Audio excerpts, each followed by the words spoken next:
Dan Lebatard. No one will get you fired quicker than Wesley Johnson. No one.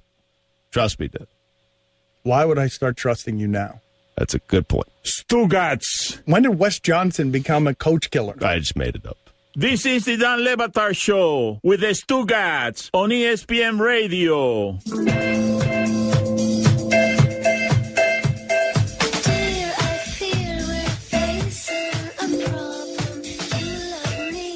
Get in touch with the show anytime through the 1-800-Flowers Twitter feed at Lebatard Show at Stugotz790. The Dan Lebatard Show with Stugotz is brought to you by Werner.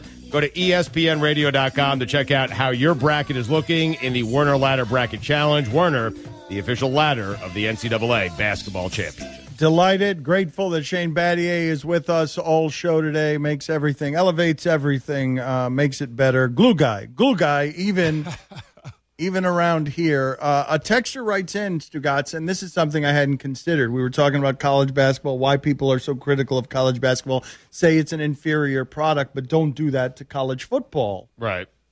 And a texter writes in, college basketball also has the added element of not being too close to the product it once was.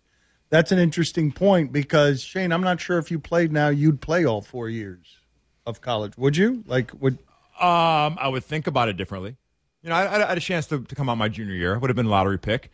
I like college. I wanted to be a college senior, and I wanted to graduate, and I wouldn't trade my senior year for anything. But, you know, I don't begrudge these kids at all for thinking, hey, I need to start the clock in the NBA because the way that the salary structure is, it's better to get that clock started to get your big pay down the road. It's just a different era. But it's harmed the product. It has harmed the product in a way that college football hasn't been harmed. I mean, listen, I grew up in the golden age of the Big Ten. You know, I grew up with the Fab Five. Indiana had Calvert Chaney. Purdue had Big Dog, Leonard Robinson. Sean Rusper at Michigan State for Sean Leonard. I mean, it was a buzzsaw. Big Monday used to be Big Monday. And they stayed for a while, and right? they stayed, and there were huge matchups, and that's where I fell in love with college basketball, and there is not that element that there was back in the. There's no way Tim Duncan stays 4 years now. No, there's just no way. No. And you've had a couple of players stay 4 years, though. You don't begrudge the guys, you know. You've had a few stay 4 years. I'm not certain they've had the opportunities, though. Like, I don't know if Buddy Hield was a guy that NBA teams were looking at until this year, and same with Marcus Page at Carolina. Like, I don't know. They hold it against you. The longer you stay, right, the more they hold it against you. I was on the phone on draft day, all right, which was a really stressful day for me. It should have been the best day of my career, my life. I'm calling Gary St. Jean from the Golden State Warriors. I'm calling Pete Babcock from the Atlanta Hawks, who had picks 3 and 4. And I said, look, even though I'm a senior, I have upside. If you draft me, I'm going to get better. And so I'm fighting the stigma that at 22 years old, I'd maxed out my potential. And I was going up against Eddie Curry and Kwame Brown and Tyson Chandler, guys who had an amazing ceiling to their careers. And so there's no question. If look at the kid Josh Richardson for the Miami Heat. You know, he was a guy who stayed a long time, and he slipped to the second round, even though he's hooping right now. And he's an NBA player. The older you are, you come into the league, they hold that against you. So you on draft day were actually doing sales? You were making cold calls? I was making cold calls. No lie, I'm in my hotel room selling at the yourself, bothering the general managers. Saying, if you pick me, you will not make a mistake. I wonder how often people do that. I'm fairly startled by. They're not calling you. No. You are calling and selling yourself to these general managers on draft day. Yes. Because I only worked out for the top 6 teams.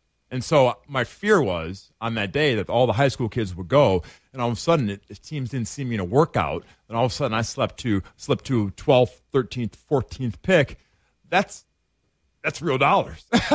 So it's really easy to check your ego and dignity at the door when you're talking. Did you feel like you were begging? Did you feel a little bit? Yeah, I did. You know, and I felt like I just won National Player of the Year, 3-time Defensive Player of the Year, national champion, all-time winningest college basketball player of all time, and I'm sitting there like, door to door, going door. I'm good. Were you negative selling the other guys? Good. No, I wasn't.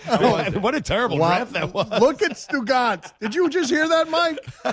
Mike, he always ends up in the sinister place where you negative selling the other guys. That's part of sales, I saw Eddie Curry at the buffet. I saw Eddie Curry. I saw him. He was at the smorgasbord. He was trying to eat the sneeze guard. That's part of sales. Have you watched Kwame? Really? Oh. It's a dirty game. No. But selling myself. I'm good. I haven't heard that before, man. Take my word for it. I'm good. I'm here to help.